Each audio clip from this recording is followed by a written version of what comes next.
हाय champions, आज का ये वीडियो बहुत खास है और कुछ खास लोगों के लिए, स्पेशली अपने वो सभी स्टूडेंट्स जो राइट नाउ क्लास 10th में थे और जिन्होंने अभी बोर्ड एग्जाम्स दिए हैं या अभी कुछ स्टूडेंट्स के तो बोर्ड एग्जाम चल भी रहे हैं। हो सकता है कि इस चैनल पर ऐसे स्टूडेंट रिलेटिवली कम हो, लेकिन उनके बड़े भाई बहन हो सकते हैं। कुछ ऐसे भी स्टूडेंट्स हो सकते हैं जिनकी फैमिली से कोई रिलेटिव्स वगैरह अभी 10th के बाद जे एग्जाम की प्रिपरेशन करने का प्लान कर रहा है।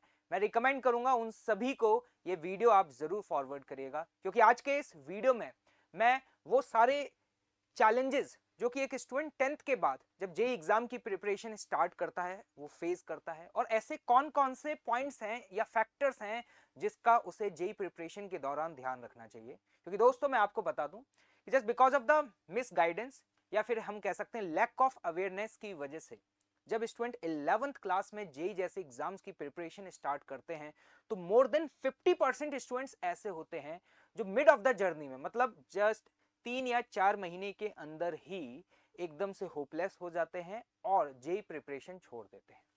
तो मैं आज के इस वीडियो में काफी डिटेल्ड में उन सभी चैलेंजेस के बारे में, जो अप एंड डाउन्स आप फेस करेंगे उनके बारे में काफी डिटेल में डिस्कशन करूंगा। किस तरीके से एक स्कूल का एग्जाम और जेई का एग्जाम डिफरेंट है, आपको अपनी थॉट प्रोसेस में क्या चेंजेस लाने होंगे वो भी डिस्कशन करूंगा। ऑफलाइन कोचिंग और ऑनलाइन कोचिंग आपको किसे ऑप्ट करना चाहिए वो भी डिटेल में डिस्कशन करूंगा, और साथ ही साथ 2027 का डिटेल्ड रोड मैप आपके साथ मैं यहां पे डिस्कस करने जा रहा हूं दोस्तों। ठीक है, तो सबसे पहले कि जैसा कि भैया आप लोगों ने बोर्ड एग्जाम्स दिए हैं और अगर आप जेई जैसे एग्जाम की प्रिपरेशन करने की सोच रहे हैं तो आई एम 100% श्योर कि भैया आपका मैथ्स में एक जेन्युइन इंटरेस्ट है और आपने बोर्ड एग्जाम्स डेफिनेटली काफी अच्छे से प्रिपेयर करके दिए हैं और बोर्ड एग्जाम में आपका स्कोर भी बहुत शानदार आने वाला है, तभी आप जेई जैसे एग्जाम की प्रिपरेशन करने की सोच रहे हैं। देखो भाई, मैं ये बता दूं ये वीडियो स्पेशली उन सभी स्टूडेंट्स के लिए है जो जेई एग्जाम एक टॉप रैंक के साथ क्वालिफाई करना चाहता है। ठीक है, अब देखो यार, सबसे पहले तो आपको ये समझना होगा there is a huge difference between a school and JEE exam. कई सारे बच्चों को ये बात पता ही नहीं चलती है, मतलब कई सारे स्टूडेंट को ये बात 4 से 5 महीने बाद पता चल पाती है। देखो, स्कूल एग्जाम्स में अगर आपके 85% 90% से कम मार्क्स आया करते हैं तो जनरली कहा जाता है कि नॉट अ गुड स्कोर।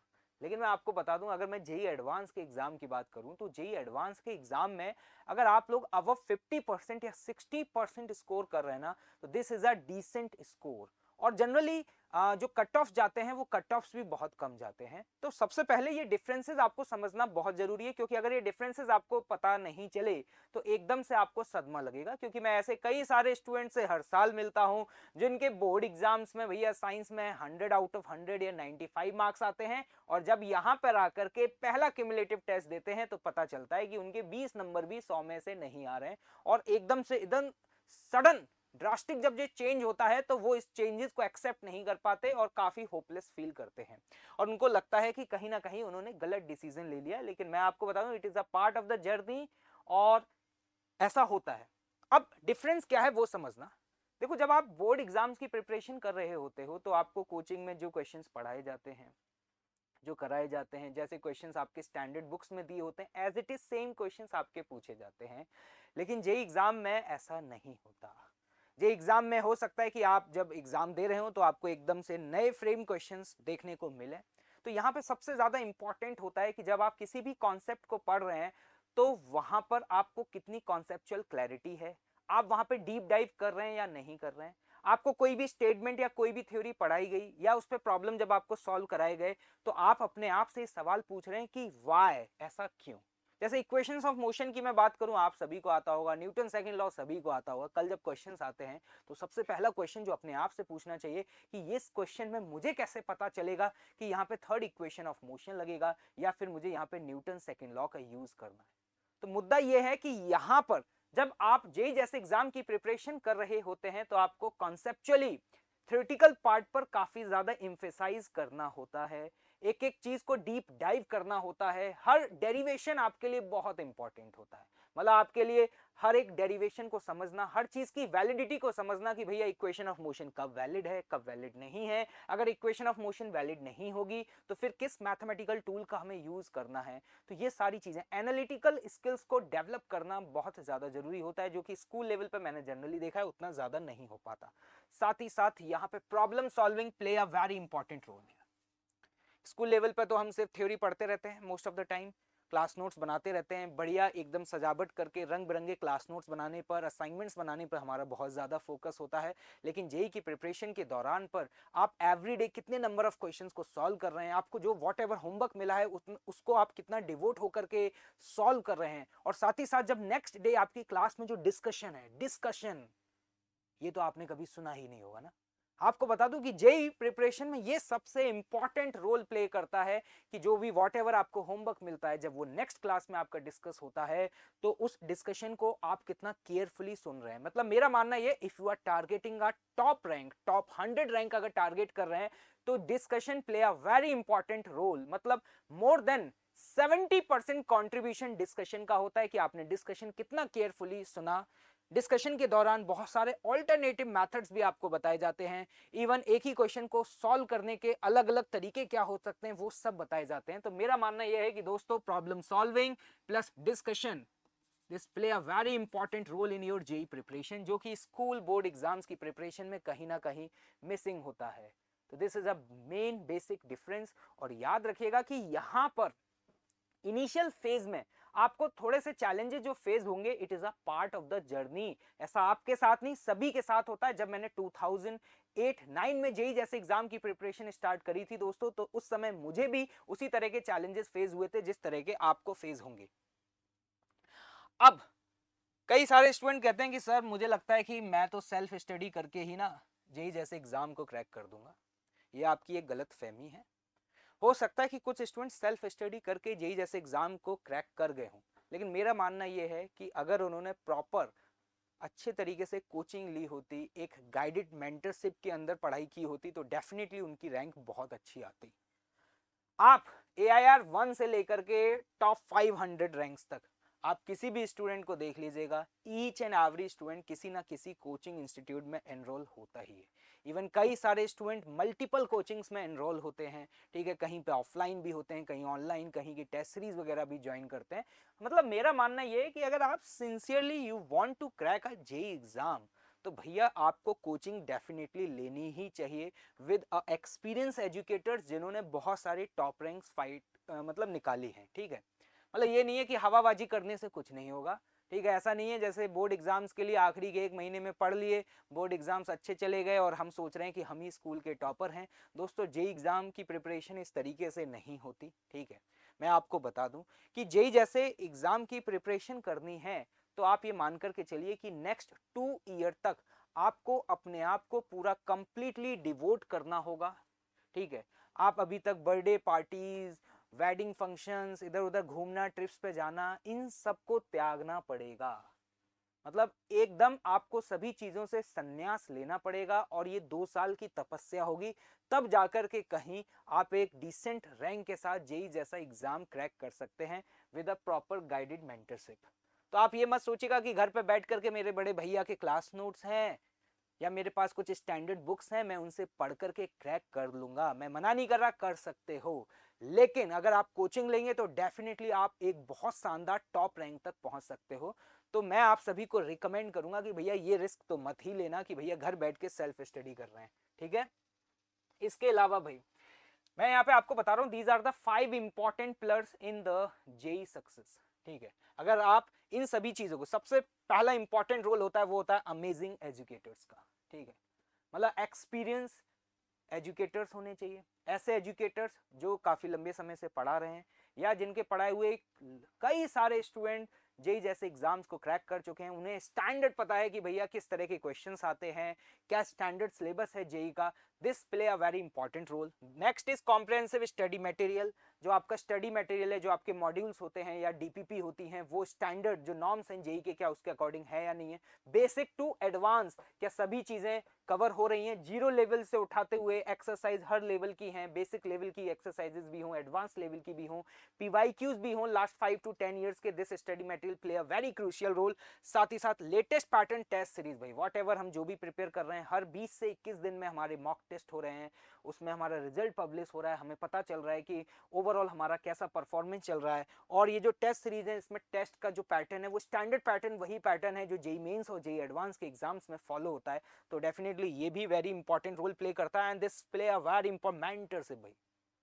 ठीक है, आप कितने भी धुरंधर हों, कितने भी ताकतवर हों, लेकिन एक सही मेंटर लाइफ में होना बहुत जरूरी है।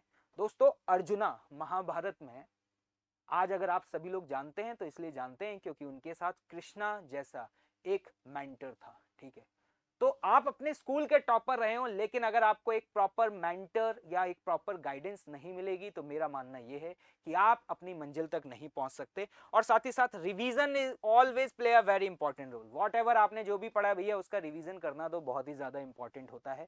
और यहाँ पे जब आप जेई जैसे एग्जाम की प्रिपरेशन कर रहे हैं तो आपको पता है कि 2 साल में आपको 11th और प्लस 12th का एंटायर सिलेबस आपको पूछा जाएगा। एक ही दिन एग्जाम होगा जिसमें फिजिक्स, केमिस्ट्री और मैथ्स तीनों सब्जेक्ट आएंगे, तो वहां पर रिवीजन का जो रोल है ना वो बहुत ही ज्यादा इंपॉर्टेंट हो जाता है। अब आते हैं भैया ऑनलाइन वर्सेस ऑफलाइन। ये आजकल एक बहुत ही बड़ा कंफ्यूजन है और कई सारे स्टूडेंट मुझसे भी पूछते रहते हैं कि सर मैं ऑनलाइन कोचिंग को ऑप्ट करूं या ऑफलाइन कोचिंग को ऑप्ट करूं। सर समझ में नहीं आ रहा कि क्या किया जाए। देखो my first preference is always offline. ठीक है, मैं मतलब हमेशा यही कहूंगा सभी स्टूडेंट्स को कि भाई अगर आप अफोर्ड कर सकते हो, आपके पेरेंट्स, ठीक है, तो आपको नेशनल लेवल की ऑफलाइन कोचिंग को ज्वाइन करना चाहिए। ठीक है, और इसमें भी मेरी फर्स्ट चॉइस रहेगी कोटा सेंटर। ठीक है, क्योंकि कोटा सेंटर पे जिस लेवल का एकेडमिक कंटेंट है, जिस लेवल के रिजल्ट्स हैं, दैट इज ऑसम। मतलब अन अकेडमी कोटा सेंटर की अगर मैं बात करूं तो इस साल हर 9th स्टूडेंट जो है ना उसने जेई मेंस में अबव 99 परसेंटाइल स्कोर किया है। तो ऑफलाइन में क्या होता है कि आपका रोज टीचर के साथ इंटरेक्शन होता है। ठीक है, जब आप टीचर से मिलते हैं तो डेफिनेटली आप अपनी प्रॉब्लम्स को भी शेयर करते हैं। आप जिस बैच में बैठे होते हैं वहां पे ऑल ओवर इंडिया के अलग अलग स्टेट के टॉपर्स आपके साथ बैठे होते हैं, तो एक अलग तरह का एक यूनिक एक्सपीरियंस होता है। ठीक है, लेकिन सिर्फ मैं ऑफलाइन तो कभी, आजकल जिस तरीके से टेक्नोलॉजी अपग्रेड हो रही है, तो मैं कभी भी स्टूडेंट्स को नहीं कहता कि भैया सिर्फ ऑफलाइन। मैं कहूंगा आप ऑफलाइन किसी नेशनल इंस्टीट्यूट को ज्वाइन करिए और साथ ही साथ आप ऑनलाइन सब्सक्रिप्शन लेकर के रखिए। ये ऑनलाइन जो है ना it is just like a backup for you. मान लीजिए आपको क्लास में कोई टॉपिक पढ़ाया गया है, कोई चैप्टर पढ़ाया गया, हो सकता है कि आपको फिजिक्स और मैथ्स में तो काफी अच्छी फ्रीक्वेंसी आपकी मैच हो रही है।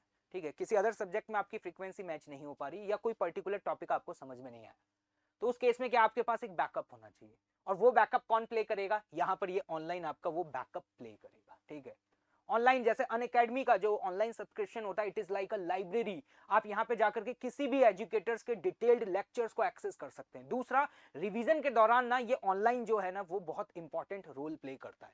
तो मैं तो आपको यही रिकमेंड करूंगा कि भैया आजकल इस हाइब्रिड मोड को सबसे ज्यादा स्टूडेंट प्रेफर करते हैं और ज्यादातर स्टूडेंट का इसी में फायदा भी होता है। अभी मैं ऑफलाइन पढ़ाता था लास्ट ईयर, मैंने YouTube पर मल्टीपल सेशंस लेता हूँ, उसको हजारों स्टूडेंट्स देख रहे होते हैं और वो मोस्ट ऑफ द स्टूडेंट कौन होते हैं, ऑफलाइन वाले स्टूडेंट्स होते हैं। तो टेक्नोलॉजी के साथ हमें ये एडवांसमेंट लाना भी जरूरी होता है। तो मैं ये मानता हूँ कि इफ यू आर वांट कि भैया बहुत अच्छी रैंक तक पहुंचना है तो आपके पास एक बैकअप भी होना चाहिए, then go for offline plus online. ठीक है, अब अगर आप बहुत ही हाईली डिवोटेड हो, डेडिकेटेड हो, लाइफ में बहुत ज्यादा डिस्ट्रैक्शन नहीं है, ठीक है, और आपको लगता है कि भैया हम घर बैठ करके under the guidance of your parents आप प्रिपरेशन कर सकते हैं, तो definitely you can go for online. Online से भी बढ़िया रिजल्ट आते हैं, ऐसी बात नहीं है, लेकिन परसेंटेज ऑफ सक्सेस रिलेटिवली थोड़ा सा कम हो जाता है। अगर मैं ऑफलाइन में बोलूं परसेंटेज ऑफ सक्सेस 20% है, तो ऑनलाइन में यही जो परसेंटेज है ये आपका 10 to 15% तक पहुंच जाता है। क्योंकि मैंने बोला ना कि ऑनलाइन में डिस्ट्रैक्शन बहुत होता है, क्योंकि जब आप घर पे बैठ के पढ़ रहे होते हैं तो आप एक टीचर को 2D मॉडल में देख रहे होते हैं, जब आप ऑफलाइन में होते हैं तो आप मुझे को 3D देख रहे होते हैं, तो वो एक अलग इंपैक्ट पड़ता है। लेकिन हाँ, अगर आपके पेरेंट्स इतना हाई प्राइस अफोर्ड नहीं कर सकते हैं, आपको कहीं बाहर दूसरे सेंटर्स पे नहीं भेज सकते हैं, ठीक है, और आप काफी हाईली डिवोटेड हैं, you want to crack a JEE, तो आई विल से दैट कि भैया डेफिनेटली गो फॉर ऑनलाइन यार। ऑनलाइन बहुत सस्ता है और बहुत क्वालिटी का कंटेंट है। जो एजुकेटर्स आपके ऑफलाइन में पढ़ा रहे हैं वही एजुकेटर्स आपके ऑनलाइन में पढ़ा रहे हैं, ठीक है। मतलब मैं यहाँ पे कोटा ऑफलाइन में एसआरजी बैचेस में भी पढ़ा रहा हूँ और साथ ही साथ this is the first time जब मैं प्लस पर आपके लिए ऑनलाइन कोर्स भी लेकर के आ रहा हूँ। तो you can also opt for online. मतलब मैं आपको कहूंगा ऑफलाइन भी जा रहे हैं तो भी आपको ऑनलाइन लेना चाहिए, और ऑनलाइन तो फिर आपके पास ये चॉइस है ही है, ठीक है। तो अब मैं आपको बता देता हूं यहाँ पे कंप्लीट जेई टाइमलाइन टिल, भैया पूरा रोड मैप बताने वाला हूँ, ठीक है। मैं हम लोगों का एक निम्बस बैच है, वो निम्बस बैच क्या है वो मैं आपको बता देता हूँ, ठीक है। ये उन स्टूडेंट्स के लिए जो 2027 में जेई का एग्जाम देने वाले, मतलब स्पेशली जिन्होंने अभी 10th के एग्जाम्स दिए हैं, जिसका 1 ईयर का जो प्लस का सब्सक्रिप्शन है उसका ये कॉस्ट है, 2 ईयर के प्लस सब्सक्रिप्शन का ये कॉस्ट है। आई विल रिकमेंड कि भैया 2 साल तैयारी करनी है तो सीधे सीधे आप इसे परचेज कर लीजिएगा। You can use the code RY live, ठीक है। और ये जो ऑफर है ना ये 13 मार्च तक वैलिड है।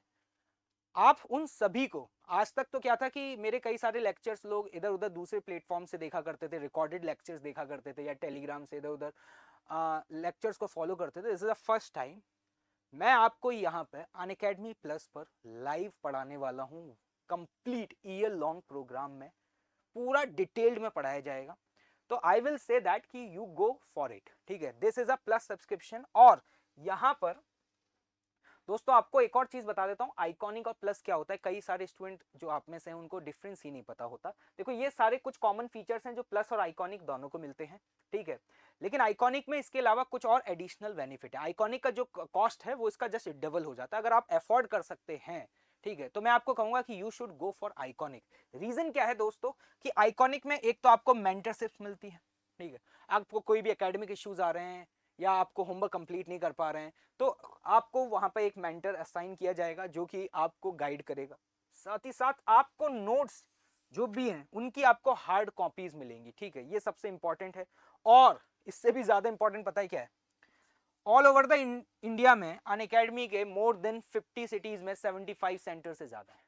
मान लो आप अपने शहर में बैठे हुए हैं, आप बोकारो में बैठे हुए हैं और आपका मन है कि यार RY सर का जो 11th का बैच चल रहा है ना कोटा में, मैं उसकी ऑफलाइन क्लासेस को एक्सेस करना चाहता हूं, या कोई और एजुकेटर जो पुणे में पढ़ा रहा है ना मैं उसकी ऑफलाइन क्लासेस को एक्सेस करना चाहता हूं। तो ऑफलाइन क्लासेस भी बेटा हाइब्रिड मोड में होती हैं। और ये इंटरेस्टिंग बात है कि अगर आपके पास आइकॉनिक सब्सक्रिप्शन है तो इन दैट सिचुएशन आप अनअकैडमी सेंटर की किसी भी क्लासेस को एक्सेस कर सकते हैं। This is a unique feature for all of you. तो भाई देखो पैसे की बात है, ठीक है। बहुत ज्यादा एज सच ह्यूज डिफरेंस भी नहीं है, ठीक है। ये जो मैं बात कर रहा हूँ ये 2 ईयर के लॉन्ग कोर्सेज की बात कर रहा हूँ और मुझे लगता है कि ये जो फीस है ये आपके स्कूल की फीस के कंपैरिजन में भी बहुत ज्यादा कम होगी। मतलब मुझे लगता है कि स्कूल में आप लोग जो स्टडी मटेरियल वगैरह जो परचेज करते हैं इवन उसका भी कॉस्ट इससे ज्यादा ही होता है। और इस प्राइस में आपको कौन कौन से एजुकेटर्स मिल रहे हैं आप ये देखिए ना, मतलब each and every educator is well known face, ठीक है। अगर आपको जेई के बारे में थोड़ा बहुत आइडिया है तो डेफिनेटली आप हर एक एजुकेटर को जानते होंगे। फिजिक्स मेरे साथ, मैथ्स आपके फेवरेट प्रशांत जैन सर, और organic chemistry Mohammad Kashif sir और ब्रजेश सर और PMS सर, ये केमिस्ट्री का पैनल है। और मैथ्स और physics, these all are legendary teachers on the plus and this is the first time for me. I am coming for an online batch. You can use a code RY live, ठीक है। तो भाई बता देना इधर उधर से जो तुम चोरी करके लेक्चर्स देखा करते थे आज तक कि भैया RY सर के लेक्चर्स कहाँ मिलेंगे कहाँ मिलेंगे, भाई इस बार आपका भाई पहली बार प्लस पर आपके लिए फुल एक कोर्स लेकर के आ रहा है। You can join this. हाँ अब मैं बात कर रहा था कि रोड मैप क्या रहेगा सर, ठीक है। तो देखो अभी आपकी क्लासेस स्टार्ट हो जाएंगी in the last week of the March, और हमारा ये टारगेट रहता है कि भाई मार्च के लास्ट वीक में स्टार्ट हुई क्लासेस और फिर दिसंबर के मिड तक मिड दिसंबर तक हम क्लास 11th का सिलेबस बाइंड अप करते हैं। समझ रहे हो क्या बोला, मतलब आपका जो क्लास 11th का सिलेबस है वो मिड ऑफ द दिसंबर तक बाइंड अप कर दिया जाएगा। शुरुआत में क्लासेस की फ्रीक्वेंसी थोड़ी सी कम रहेगी। रीजन क्या है कि भैया पहली बार स्टार्ट कर रहे हैं, तो जब स्टार्ट कर रहे हैं तो थोड़ा सा वार्म अप भी जरूरी होता है। तो मार्च के लास्ट वीक में क्लासेस स्टार्ट होंगी, दिसंबर मिड तक आपका क्लास 11th कंप्लीट होगा। अब आप कहेंगे सर हमारे स्कूल में तो जनवरी फरवरी, भैया स्कूल वाला फॉर्मूला हम फॉलो नहीं कर रहे हैं। उसके बाद फिर आपका जनवरी में मिड जनवरी में, या आप ये मान करके चलिए कि लगभग 10 जनवरी के आसपास आपका 12th स्टार्ट होता है और फिर इनिशियल फेज में आपको 12th के कुछ चैप्टर पढ़ाए जाते हैं और ये क्लासेस लगभग आप ये मान करके चलिए कि 28 फेब तक चलती है, मतलब 2 महीने आपकी लगभग क्लासेस चलती हैं जिसमें 12th के कुछ टॉपिक कवर हो जाते हैं। फिर उसके बाद 1 महीने का ब्रेक रहता है जिसमें आप 11th के एग्जाम्स वगैरह दे सकते हैं, 11th क्लास के टॉपिक्स को रिवाइज कर सकते हैं और फिर उसके बाद अप्रैल के फर्स्ट वीक में अगेन फिर से क्लासेस स्टार्ट होंगी और ये क्लासेस आपकी जो है वो मिड ऑफ अक्टूबर तक चलेंगी और मिड अक्टूबर में जाकर के आपका पूरा 12th का सिलेबस कंप्लीट हो जाता है। और फिर उसके बाद शुरू होता है महासंग्राम, जो कि है इफेक्टिव रिवीजन, जो कि यहाँ पे कोटा सेंटर पे जिसको बोला जाता है मार्गदर्शन प्रोग्राम, जो कि हेल्प करता है आपके रैंक इंप्रूवमेंट में। If you are targeting a top rank तो आई एम डैम श्योर कि मैं आपको कह सकता हूं this is one of the best panel for all of you. लेकिन कमजोर दिल वालों के लिए नहीं, पहले बता दूं टर्म्स एंड कंडीशंस अप्लाइड। तो ये आपका 12th का सिलेबस कंप्लीट होगा, उसके बाद एग्रेसिवली मोड में 75 डेज बहुत ही रिगरस तरीके से आपका रिवीजन होगा और उसके बाद आप जनवरी 2027 में अपना जेई मेंस का फर्स्ट अटेम्प्ट लिख रहे होंगे। समझ रहे हैं भाई? जेई मेंस का फर्स्ट अटेम्प्ट आप देंगे, इसके बाद फिर आपका बोर्ड की प्रिपरेशन चलेगी और फिर उसके बाद अप्रैल में आपका सेकंड अटेम्प्ट होगा और फिर लगभग 18 मई इस बार है और 18 या 20 मई के लगभग आपका 2027 में एडवांस का प्रिपरेशन रहेगा, जिसके बीच में आपके कई तरह के क्रैश कोर्सेज या रिवीजन कोर्सेज या टेस्ट सीरीज आपकी चलती रहेंगी। This is a complete road map. I hope कि आप सभी को ये सारी चीजें समझ में आ गई होंगी। सर कैसे ज्वाइन करना है? इस वीडियो के डिस्क्रिप्शन में देखिए आपको लिंक दिया हुआ है, you can click on the link, you can join the course. और आप में से अगर आपके फैमिली में, आपके रिलेटिव्स में अगर कोई भी भाई बंधु अगर अपनी प्रिपरेशन ऑनलाइन करना चाहता है तो उनको बताइए। You can afford then you can join the offline also and I say that Unacademy Kota centre should be your first choice अगर आप जेई में एक टॉप रैंक के लिए फाइट करना चाहते हैं। और इट स्पीक्स ऑल, ये सब चीजें हमारे रिजल्ट्स यहाँ पर बताते हैं दोस्तों। यहाँ पर आप देख रहे होंगे कि ये जो रिजल्ट्स हैं, ये यहाँ पर कई सारे स्टूडेंट आपको देखेंगे जो यहाँ पे 2 year classroom programme Unacademy Kota centre का रहे हैं और उनका इतना शानदार परसेंटाइल आया, लाइक निशांत यादव, आर्यन राज, भौमिक, ये सारे स्टूडेंट जो हैं, विपुल बंसल, जिन ये सब हमारे 2 ईयर क्लासरूम के स्टूडेंट्स हैं और कोटा सेंटर पे पढ़े हैं और इनकी मेहनत आपको यहाँ पे नजर आ रही होगी। आई होप कि आपको सारी चीजें बहुत क्लियर समझ में आ गई होंगी। अगर फिर भी इसके बाद भी if you have any kind of a doubt, just drop your message in a comment section or definitely I will reply for it. Okay, let's crack it.